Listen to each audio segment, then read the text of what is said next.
We have an exclusive look at Ion Storm's secretive PC project, Anachronox. And we do the 900 in our review of Tony Hawk's Pro Skater 2. Plus, we review the magic of sacrifice. Stick around, it's game time!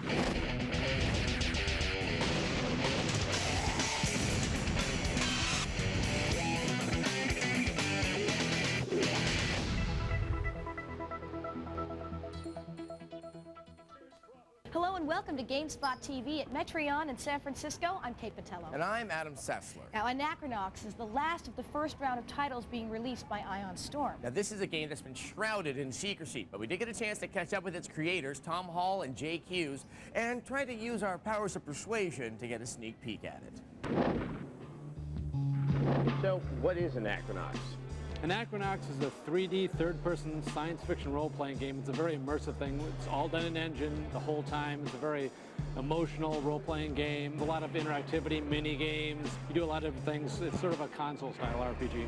While you say that the game is based on console RPGs, even by using the word mini-game, I get the idea that maybe there are also some sort of platformer elements in it. Occasionally, you'll go into sort of an area where you do something different. Say you'll pilot a ship, or you'll have to interact with something in a different way, and it turns into like a different gaming experience. And that variety is what we like to sort of show off in Anachronox. There's a lot of different things that you get to do, and that's really what's the heart of fun in gaming, is what do I get to do in this game. So, can we see something from the game? Well, you know, we're working on it now. We really don't want to show anything. It's cool to talk about it and everything, but we just really don't want to show anything at this time, if that's okay. Can we see something from the game if I offer you a tasty French fry? Well, I could show you one thing. Okay, I'll show you one thing. All right. This is called the Hive minigame, and in it you're fighting a ship and trying to defeat sort of this colony of bizarre robotic insects. So you fly through. Oh, get it. You have to recharge your gun. Oh, die. And there's health. Oh. Is it possible now to see some of the battle sequences in the game, now that you're enjoying your fries? No, dude, I really don't want to show any battle sequences. Mind if I wash my hands for a second? Yeah, go right ahead. Now that he's gone, would you like to enjoy a tasty fry? Oh, thank you Is so there much. anything here you might be able to show us, perhaps a cinematic or two? Okay, well, let's begin. The standard of RPG is its battle system. And what we have is a fully cinematic, moving camera, lots of spells, things like that. Now we're still fine-tuning battle right now at the moment, but as you can see, that you don't cut away to an arena. One of the great things about the battle system we have is that it actually occurs in the map that you're walking around in. It's a turn-based. What we're trying to do with the battle system is to keep the camera always moving. There's very rarely any cuts except when an actual attack will occur, just for emphasis. But you can see here, it goes flying into the air, comes down, finishes his attack, and then the camera continues. So it's actually this flowing, moving, energetic attack system. One of the things that we've done with Anachronox is there are no rendered cinematics. When a cinematic occurs, it uses the actual character that you've been walking around with. And one of the great things about Tom's whole vibe is that we can be, we're allowed to be funny, and we can have comedy. Loan us, yeah. You're suck. Suck. You're suck. Here in this scene, it's actually a flashback that occurs in the game. I mean, you can see here, we're doing lots of little special effects gags to make this all possible in engine.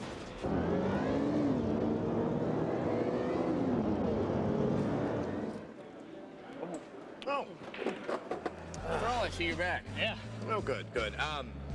Is there just anything else you could share us in this game? Dude, no, I mean, we're in the middle of production. I just, don't want to share too much this time, but, we look forward to showing it to you when you're done. All right. Not even for a cookie.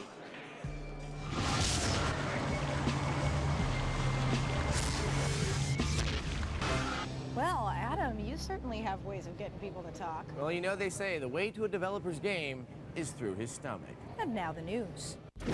After promising 1 million PS2 consoles, Sony has announced that they will only be able to deliver half that. Sony predicts that there will be a total of 1.3 million units shipped to retailers by the end of 2000, with 500,000 units shipping at the outset and shipments of 100,000 units following every week thereafter. Nintendo has filed a lawsuit to get cyber squatters off domain names related to Pokemon and its characters. Nintendo is seeking cash settlements from the site owners, a transfer of all the domain names to itself, and an immediate injunction against the transferring or registering of any domain names likely to infringe on Nintendo trademarks. Gathering of developers has revealed that Oni will not arrive this fall as planned. In development at Bungie Studios in San Jose, California, the game recently entered beta testing and is scheduled for release in January. Take-Two Interactive acquired the publishing rights to the game when Microsoft purchased Bungie software, and it will release the game under the GOD label. If you're one of the multitudes feeling the pain of the lack of PlayStation 2s on launch, don't worry, you're not alone.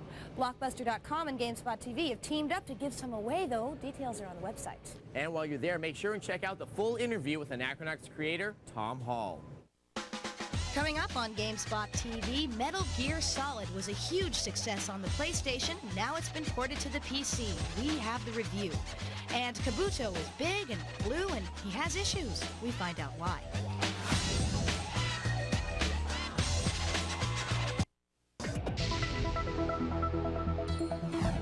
Welcome back to GameSpot TV here at Metreon in San Francisco. Metal Gear Solid was one of the most popular games for the PlayStation ever. Well, now it's made the journey from the PlayStation to the PC, so let's see if anything's been lost in the translation. Snakes don't belong in Alaska.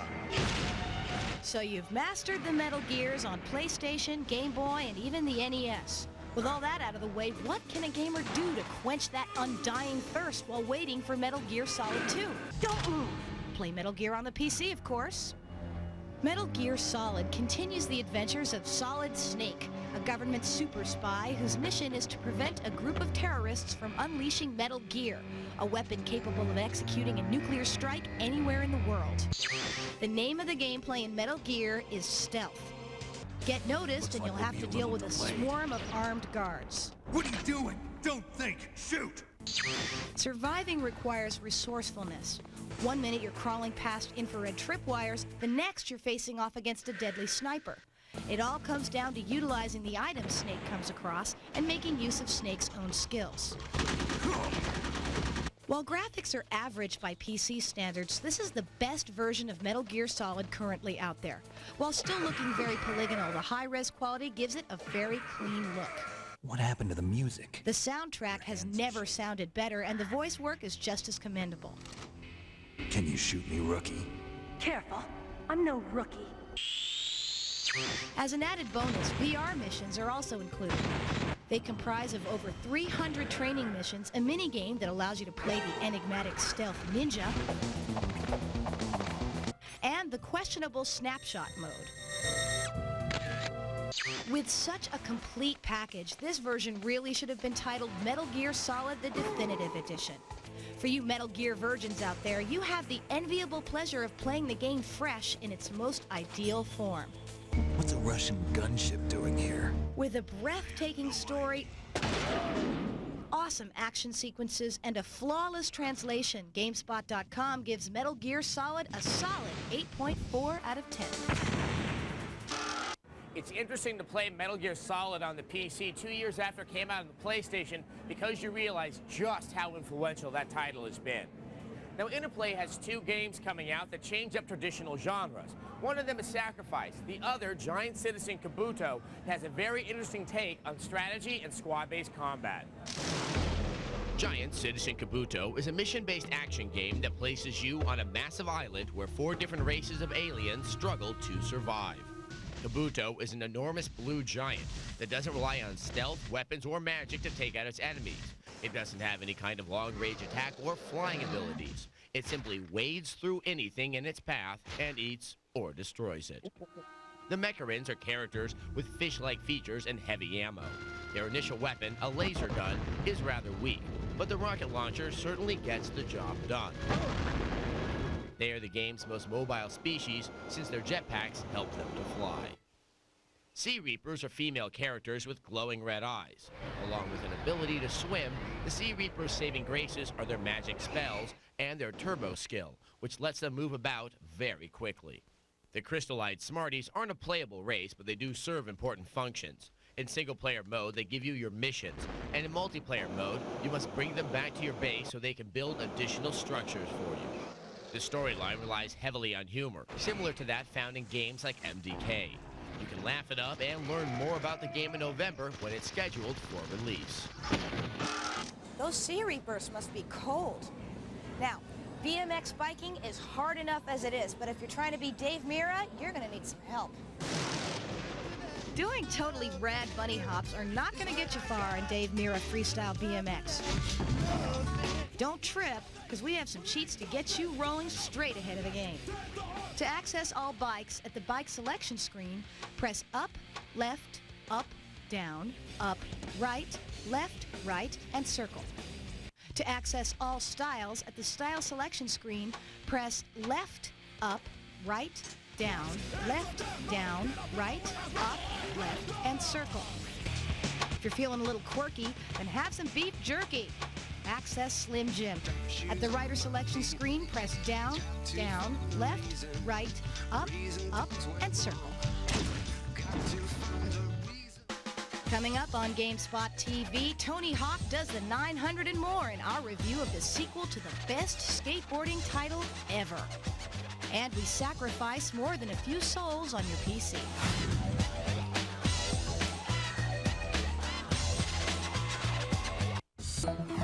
Welcome back to GameSpot TV here at Metreon in San Francisco. Now, when it comes to Kate and her gaming addictions, nothing sits higher atop her list than Tony Hawk's Pro Skater. Ooh, until now. In the land of great sequels, there's been Godfather 2, Terminator 2, and now, Tony 2. Tony Hawk's Pro Skater 2 is the perfect example of how to make a sequel to an already amazing game. If the levels, tricks, and goals in the original went up to 10, the sequel cranks them up to 11. All of the professional skaters from the first game have returned, and new skaters have been added to the roster. Also, you can create your own skater, choosing from different skin and model types. All of the first game's modes are back. The career mode here is much more than the first game's. Completing level goals in career mode earns cash, and you spend that cash on higher attribute points, new boards, and new tricks. There are 10 goals in each of the non-competitive levels, each with a different dollar value. Some, like spelling skate and finding the hidden tape, remain the same. You'll also pursue level-specific goals, like collecting subway tokens in New York, Liberty Bells in Philly, and hall passes at the SoCal School. Your final goal in each level, 100% goals and cash, including a 6 score that starts at 75,000 points. Before you whip through a level, though, make sure to check out the scenery. The well-detailed levels are enormous playgrounds, each containing at least one hidden area. Tony Hawk 2 retains the tight and addictive gameplay of the original. Each skater can pull off new and customizable tricks, make brave new attempts at lip balance, and search for the game's many gaps to rack up points. Another very cool addition is the skate park editor. The editor gives you an empty room and lets you fill it up with enough rails, ramps, and pools to trick to your heart's content. Tony Hawk 2 will likely stand as one of the last truly fantastic games to be released on the PlayStation. GameSpot.com gives Tony Hawk's Pro Skater 2 a 9.9 out of 10. Tony Hawk Pro Skater 2 shows us what a good sequel is supposed to be like. It takes the skills learned in the first game and puts them to good and fun use in the second with the RPG elements. Now, Sacrifice is the other game coming out from Interplay that's a twist on a traditional genre. This time it's real-time strategy, and it's in a way you've never seen it before. Just when it looked like everything was taken care of, some blights flew in from nowhere to set in on the peasants. On its face, Sacrifice appears to be a real-time strategy game, but there are some significant differences. Your wizard is under attack. The most significant of which is that you play an actual character, a wizard who can summon a host of fantastic creatures and cast some rather powerful spells. This is accomplished by playing your wizard from a third-person perspective, which definitely brings the player right into the action. Similar to most real-time strategy games, you manage resources. In this case, mana, which powers your magic and health and must be channeled through particular creatures. Also, to continually replenish your troops, you need to collect souls, which are primarily gathered by beating enemies. As a result, the game doesn't make it easy to sit back and accumulate resources. You have to fight. The game also uses basic RPG elements, where your wizards gain experience, which allows for the acquisition of increasingly powerful spells, which not only obliterate enemies, but become necessary to protect your troops. The game, from Shiny, uses the Messiah engine, and is unquestionably quite a looker. Due to the engine, all this action and scenery won't cause massive slowdowns, as it's designed to adjust the detail to maintain a steady frame rate. Being from Shiny, the game also has its share of quirkiness. Pyro's factories are not iniquity. All this together stands to make Sacrifice one of the most anticipated and exciting games of the year. Your creatures are under attack. Your creatures are dying. Coming up on GameSpot TV, we help you tackle NFL 2K1 with a strategy guide and give you a few tips on raising your Seaman. I'm hungry now.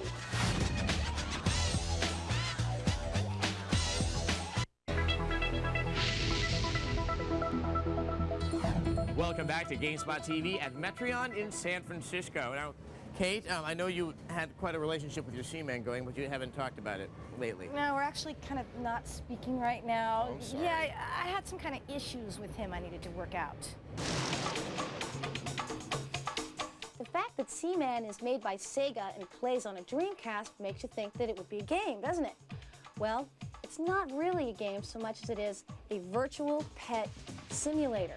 And that's in really a very serious way. Quit it, it hurts. If you don't take the proper care of your Seaman, it'll die. There's also no real way to win the game other than to let your Seaman grow up, evolve, and eventually leave the nest like all children do, but hopefully your pets don't. Sure, that's what they all say. Now, be prepared again to put in a 4 to 5 week serious time commitment with your Seaman. You have to make sure its tank conditions are okay in the morning, that it's fed. I'm pretty hungry now. You check it again when you get home from work. I'm hungry now. And again before you go to bed. So don't plan on taking a vacation unless you want to take the Dreamcast with you. No, I don't think so. Ultimately, I think the best use for Seaman would be for a parent considering maybe buying Timmy a pet. Can Timmy keep the Seaman alive for the full 5 weeks without flicking it, getting into a screaming match, or letting it die? Maybe it's time for a real goldfish. Put me down, air sucker. Whoa, whoa, whoa, whoa, whoa. Watch the fins. Now don't worry about my Seaman, folks. He's fully evolved and happy, and if I ever want some abuse, I can just drop by, tap on the glass. And now, the intro of the week. Probe H0169 active in 5, 4, 3, 2, 1. Probe systems deployed.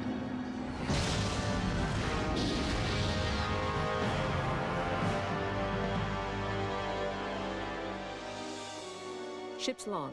Starfleet science vessel, USS Lovell. Captain Zidane Blackwood recording. We received disturbing sensor recordings from a Class 5 probe we sent to the nearby Titan system. I'm relaying to Starfleet the visual data gathered by the probe before it was destroyed.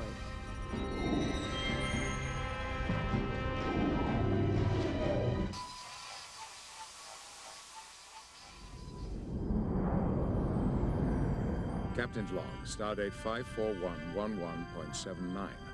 A force of board warships are currently passing through Klingon space, on course for Sector 001, Earth. The Federation is assembling a flotilla of warships, but we need to delay the board while we marshal our forces.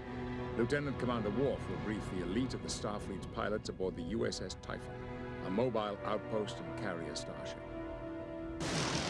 Resistance is futile. NFL 2K1 is an improvement over NFL 2K because there's a lot more strategy and depth in how you control your players on the field. And so with that in mind, we developed these tips to help you get your game on. I'm ready! I'm ready! Go, go, go, baby! Ready to roll! Ready to roll! Go, NFL 2K1 is one of the most graphically impressive yet difficult games out there. So listen up. We know that you've been having a hard time with both computer and online opponents. Well, here are a few tips to give you an edge. Barely gets it off. He's tackled right away. Tip 1. You can't be too sneaky. Doing the opposite of what's expected is the best way to catch the opposition with their pants down. For starters, since everyone expects the run on the first down, try throwing the ball. This way you can exploit the depleted secondary. 10, and he's in for the touchdown. Tip 2. Know your throwing options. The strength of the pass depends on how long you hold the passing button. For a lob, tap the button. For a normal pass, press and release as the quarterback throws. And to bullet the ball, hold the button even after the release. Tip 3. Greed is your own worst enemy. As much as you might want to have the QB in your loving arms, sacking isn't the be-all and end-all of football defense. Sack only when the play demands it. You might actually do more harm than good, especially if your sack-hungry tendencies leave men open. Same goes for interceptions. If you think you can pick off a pass, you'd better be sure, since you're practically saying goodbye to any chance you have of tackling the receiver. At least be sure that you have other defenders covering you. Tip 4. The clock is your friend. Hey, with 40 seconds between plays, you can do more than call a play before hurrying back to the line. Try annoying your online opponent by chewing up the clock. And believe it or not, this occasionally tires their defense. So remember, sneakiness rules, throw with variety, don't get greedy, It's loose. and chew the clock. It's up to you. And he's in for the touchdown. You can take a longer look at our NFL 2K1 playbook on the GameSpot TV website. And remember, our chat time has changed. It's now on Mondays at 6 p.m. Eastern. We'd like to thank Metreon for so graciously hosting us again. Thank you, Metreon. And as you probably heard, the PlayStation 2 is coming out at the end of the month, and we're giving some away. Thanks to the people at Blockbuster.com and your very good friends here at GameSpot TV. Details are all on the website. Yes. Well, that does it for us today. So until next time, game over.